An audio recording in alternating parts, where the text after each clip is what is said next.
While there were some great games that came out in 2023, there were a couple that really surprised me by how disappointing they were.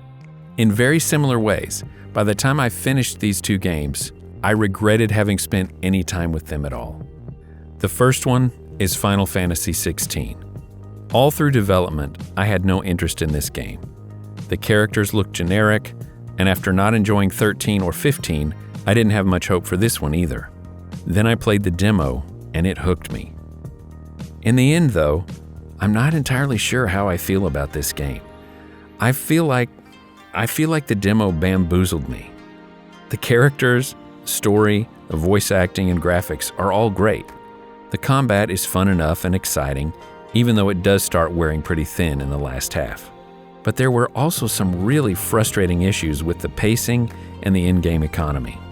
The main questline would be over-the-top exciting 1 minute and then mind-numbingly boring for hours after that. If you're doing all the side quests, you'll constantly find items for sale that are absolutely useless because they're worse than what you're already using. Many time-consuming quests have an item you will never equip as the reward. And then there's the ending. No spoilers, but I just have to say, I didn't like it at all. Maybe that's just me.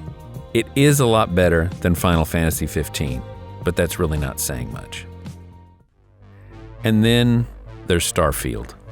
I played the heck out of this game, and the whole time my wife was asking me why. In the end, I started wondering that myself. Have you played Fallout 3? Have you played Skyrim? It plays kinda like those, but in space, and way buggier and more generic than I could ever have imagined. There's shipbuilding, but it's pointless. There's complicated base building, but I never needed to try it.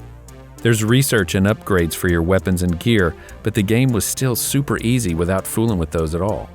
You can get several houses and decorate them, but you won't want to because the buggy game will randomly delete everything you put in your house. It frequently locks up, and the autosave function is so random that on more than one occasion I lost 30 minutes of gameplay. Once I encountered a bug where I accidentally brought the entire city of New Atlantis with me into space, and didn't realize that this caused the ground next to the spaceport to be missing forever. I would have had to redo almost 3 hours of gameplay to fix it, so I just decided to live with it for the rest of my playthrough. The voice actors often sound like they don't understand what they're reading or why. Frequently, they put the emphasis on the wrong words. The graphics are good, and some of the faction quest storylines are pretty interesting, but in the end, I think my experience with this game boiled down to hours of me being hooked by the desire to do the next little mildly interesting thing to check it off my to-do list until it was all over. It's a weird experience that honestly, I think I regret. I've come to realize that the first few hours of AAA video games are often a lie. They make you imagine a bigger world and a better experience, the game they probably wanted to make. But then the facade falls away and you realize that it's mostly hype. Both of these games are guilty of this. They string you along, convincing you that some exciting gameplay or story element will be just around the corner. But when you reach the end and look back, you realize that it never lived up to that promise, that it was just padded to keep you playing. It's now absurd to me that Starfield got any 10 out of 10 scores. It's not a good game. Even if you really liked it, there's no ignoring these bugs. There's no ignoring the gameplay that's exactly the same as gameplay from 2008, but without the charm of the Fallout world. That Final Fantasy XVI has silly little fetch quests that slow the story down rather than move it along in the main quest line. Now, you may disagree with me. Everybody's entitled to their own opinion.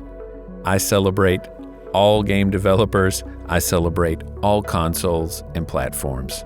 And these two games were just a huge disappointment to me. Thanks for watching.